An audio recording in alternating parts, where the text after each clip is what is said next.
This is the web transcription service of the Royal Canadian Military Institute. At the joint RCMI Naval Association of Canada luncheon held on October the 18th, 2017, Naval Captain Timothy O'Leary gave a presentation on the Royal Canadian Navy, past, present, and future. It's a real pleasure to be here on the opportunity to speak on both Niobe Day and Trafalgar Day, as you know, Saturday the 21st, the 212th anniversary of the Battle of Trafalgar. And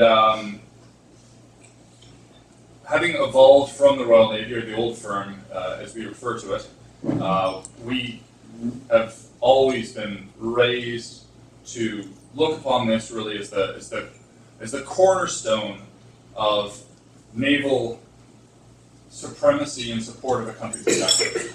And even today, if you go to the Naval Officers Training Center in Victoria, Venture, which many of us went through, there is the old wooden plaque that used to be over the gate of Royal Roads with a quote from Admiral Lord Nelson that duty is the great business of a sea officer. The remainder of this quote, which actually comes from a letter that Nelson wrote, is all private considerations must give way to it, no matter how painful. So this is drilled into our naval cadets and acting sub-lieutenants from their first introduction to naval training. We do not, however, point at the fact that this was a letter back home to his wife Frances, explaining why he had to stay in Naples so he could court Emma Hamilton. And teaching the lesson that naval officers are awesome, but keep your hand on your wallet. And with having no representation of the Army here, it's difficult to use some of the illustrations I had planned with regards to the two decisive battles of the Napoleonic Wars, Waterloo and Trafalgar, and the complexity involved in the two of them. I noted when I was going through my stack of books on Trafalgar, and I'm not going to speak very long on Trafalgar, I'm not going to speak very long at all, really, that the Battle of Waterloo, the British Army brought 161 guns to the fight. 161 field pieces. Not very big field pieces, but field pieces nonetheless.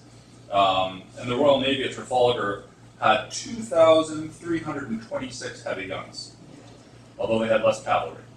So, in terms of the scope and scale of the events, it's an incredibly complex evolution. And we focus on Nelson because he taught all of the subsequent commanders within the Commonwealth and elsewhere the import of empowering the commanding officers as band of brothers, the trust that he placed in them once he'd explained what the commander's intent was in the fog and powder smoke of battle, that you know what my intent is, go out, fly and be free, and act towards this end, which is something that the Navy really does in a manner which is different from the Army and the Air Force, and we still try and culturally provide our officers with that same freedom of maneuver today, and that comes from the Nelsonian tradition. But at the same time, this was a massive battle, and while we focus on Nelson, and we certainly revere his memory as a professional, not often enough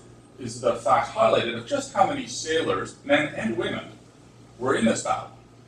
So if you look at the Royal Navy statistics for casualties at the Battle of Trafalgar, they lost 1,666. The larger fleet, the combined fleet of the French and the Spanish, had 13,791 casualties. And because of that, I want to take the spotlight off of me for a minute, and actually I'm going to show you about 4 minutes worth of 3 videos, God willing. I can barely work my bank machine, so set your expectations low. Where you're actually going to hear from a couple of sailors. We'll start off with here's the shiny stuff of ships moving really fast through the water.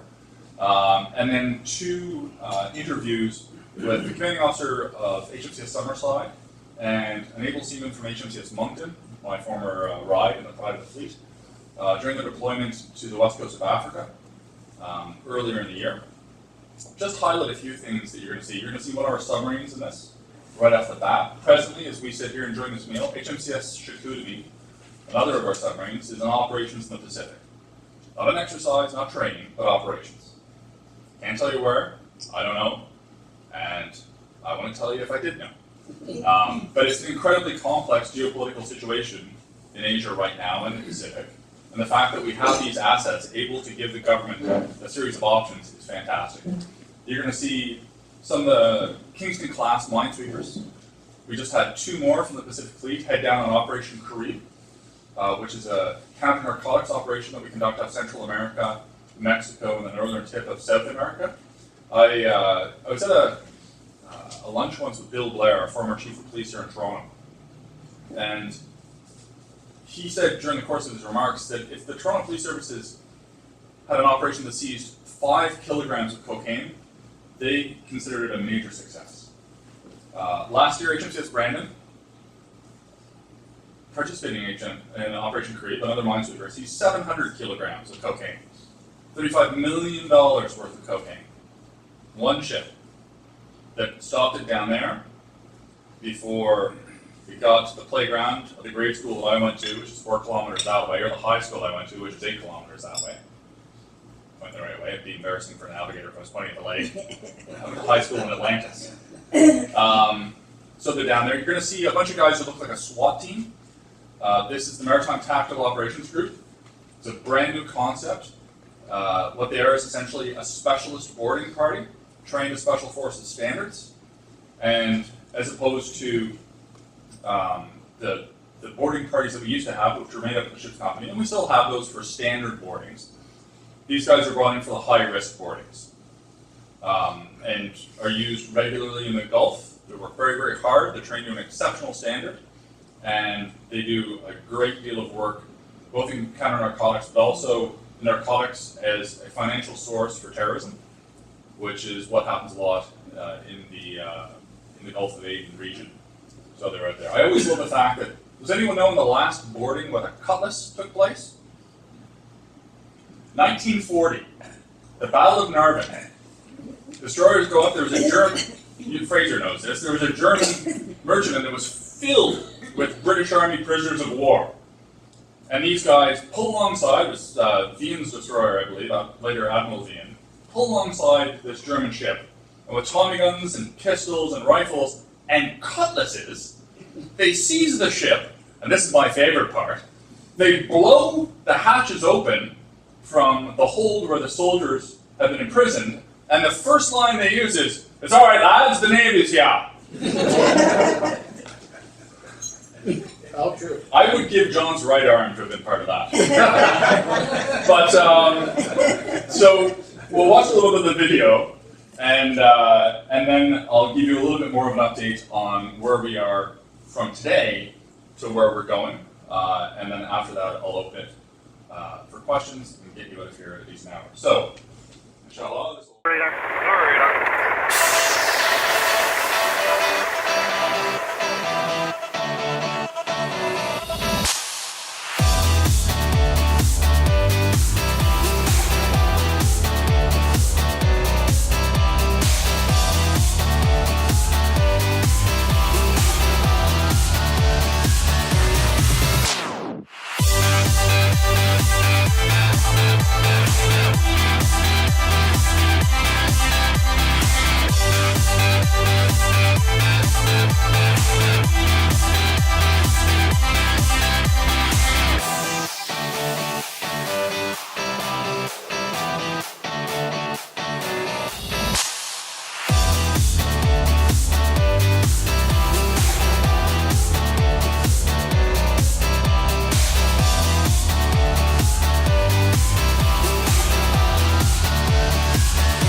So Neptune Trident is the overarching RCN deployment to Western Africa. As part of that, we'll be participating in an exercise called Omangami Express, which is to test the partnerships between countries along the Gulf of Guinea area. As part of the deployment, we'll be stopping in Dakar, Senegal, where we will do community outreach, going to orphanages and trying to develop and sustain the existing relationships between the countries. The next stop is Sierra Leone, Freetown, Sierra Leone. My personal favorite, I'm looking forward to that because I get to explore the history of Nova Scotians and Sierra Leone. We'll be doing the same there, but then we'll be participating in the exercise en route to Abidjan, Côte d'Ivoire. And again, once we get alongside, we'll be engaging in the community in certain outreach missions. I think it's very important. As a globally deployable force, we have to extend these relationships and develop them in other areas. The maritime world over here is a lot different than in North America. There's other considerations, so we can learn from the partners that actually work here all the time. It'll only benefit the RCN. So far, this has been possibly one of the most spiritually rewarding missions that I've been on. We get to serve Canada, we get to do our jobs as sailors, but more importantly, we get to represent Canada abroad.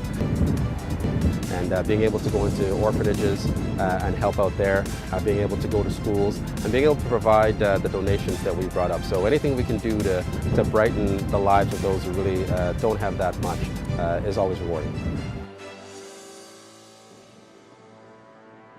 Commanding Officer Paul Smith is also from Toronto. So this morning we had a group of girls come from the United Nations that were picked from the United Nations, and we were there to empower them and tell them that women can be a change in the world and in their country. So we were having discussions with them and what they do here and how their life is. And now being here and teaching the kids and reading with them has been awesome. They're all kind-hearted and just awesome people, and they're just amazing. We welcome you all in the house of peace and love. This has really opened my eyes in respects to the different things that go on in the world, and this is something I've always wanted to do and get around the world and see how different people live and how they interact with each other. And this has been really great. It's really changed my life, and I think I'll come back and do this again for sure. I would really just tell the Canadians back home that we are really grateful. They should be really grateful with what we have back home, because a lot of people aren't fortunate enough to have all the things that we have and the life that we live. So definitely we need to open our eyes a little bit and see that we really do have a great country. And if we can go out in the world and help in other countries, then go for it, do it. People need help in this world, and we should definitely do it.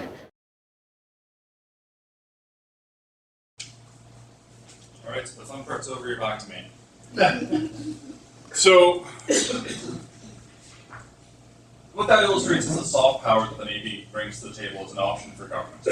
When you put troops on the ground, and I make fun of the Army and the Air Force all the time, but they do an excellent job of what they do. But when you put troops on the ground, that sends a very deliberate message, and there's a lot of infrastructure that needs to be put into place for that to happen. And there are times when that needs to happen. And it's the same with the Air Force. But the Army and the Navy have the ability to stay on station off the coast of a country, to afford the government the degree of flexibility that we have in bolstering our NATO allies, for example, in Europe, in the light of what's happened in Ukraine and saber-rattling, or support our allies off the Korean Peninsula, without actually having to rely on other countries to still have that self-sustainable ability. And this is the soft end. But traditionally, the Navy has been turned to as Canada's first responders, and there's been a consistent trend through governments, liberal and conservative alike, through the course of the 20th century into the 21st century, of the Navy providing this flexibility. The Admiral Lloyd, Vice Admiral Lloyd, Commander of the Royal Canadian Navy, refers to it as Canada's first responders. And he points to the fact that in 1940, the phony war becomes a real war. What's Canada's response? Canada sends 3 ships. The advent of the Korean War, what's Canada's response? Canada sends 3 ships. 1991, the invasion of Kuwait, Canada's response, Canada sends Craig Kingsley and 3 ships. And this consistently rolls forward. 2001, September 11th, Canada sends 3 ships, and the ship that we had attached to the NATO squadron.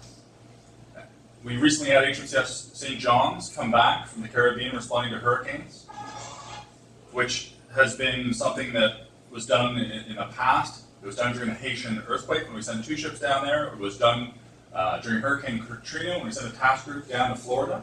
Canada has consistently turned to the Royal Canadian Navy to provide governments this flexibility of response, whether it's armed response or a diplomatic response or a humanitarian response. Last shots fired in anger by a Canadian warship were, anybody want to take a stab? 2007, when HMCS Charlottetown returned fire, with a naval seaman on a 50 cal mount at one of Muammar Gaddafi's anti-aircraft guns that engaged HMCS Charlottetown. My favorite Charlottetown story that shows sort of the flexibility was told to me by her then commanding officer, now Commodore Craig Sherpin. So they were the ready duty ship. Many of you already know, ready duty ship means you're fueled up, you've got ammunition, you've got personnel, and you're essentially on standby if something happens. Swiss air happens, ship sails quickly. So Craig was in a movie theater in Halifax when his phone goes off, and Ottawa's decided we need to participate in this campaign against Gaddafi. We should say Charlottetown, you're deployed. And they were gone in 48 hours. They had a delay so they could run a degaussing run, and then they were gone. And the story that Craig tells is one of his leading seamen had recently been married, and his new wife was on a girls' week trip in Costa Rica, zip-lining through the jungle and tanning on the beach, and there was no way to get a hold of her by phone or by computer. Like, they were going to be in isolation and have a good time. So she came back to Halifax, expecting to find her new husband there, and instead, on the fridge, she finds 3 yellow stickies that says, "I've been deployed, I don't know when I'll be back, I can't tell you where I'm going, but I love you very much." And that is the degree of flexibility that the Navy continues to offer. So as we transition forward with the 12 Halifax-class frigates just having successfully completed their modernization, with the new interim oiler now ready for sea trials, the motor vessel Asterix, with plans underway to have the 2 new joint support ships, the protected class, with steel already cut on the first of the 2 Arctic offshore patrol ships, the Harry DeWolf and the Margaret Brooke, with 4 more to come, with plans to pursue the Canadian surface combatant, with the 12 minesweepers still out there doing the Queen's business on a daily basis, with our submarines performing as required by ourselves and our allies, with the new helicopters to replace the Sea King, now being tested at sea and crews being trained. This is the repository that we're counting upon to provide Canadians, other than the industrial benefits, other than keeping the narcotics out of the schoolyards, with the global flexibility that global Navy affords them. And this flexibility is what keeps us sort of in that Nelsonian tradition. When I assumed command, Fraser McKee was good enough to give me a photograph as a gift of one of our predecessors, one of my predecessors, commanding officer of York, Dave's over there, of Lieutenant Commander Sheldon, who was a stock salesman. It was a photograph taken around 1937, and he was in a uniform that Nelson would have recognized the most of. He had a bicorn hat, he had the frock coat, the big golden epaulets, and while we no longer dress like that, we still enjoy offering that flexibility that Nelson offered his commanding officers successfully, thanks be to God, at Trafalgar. In closing, I was thinking, we recently revamped the Royal Canadian Navy crest, and they took the motto, "Ready, I ready," and they translated it into Latin, which is Latin school. And it's Parato, very Parato, ready, I ready. And I thought, if you'd asked me, I would have gone as a grade 10 Latin student. Thanks very much. Hold your applause to the end. Cum willis matare optimum est, which of course you all recognize as the motto of the Hallmark greeting card company. Royal Canadian Navy, when you care enough to send the very best. Thank you again for your kind invitation, and I'll take any questions you may have. This has been another in the series of podcasts produced by the Royal Canadian Military Institute in Toronto as a public educational service. You can find notices of upcoming events and links to our webcast archives on our website at www.rcmi.org. On behalf of the Institute, this is Eric Morse saying please subscribe to our YouTube channel, and thank you for listening.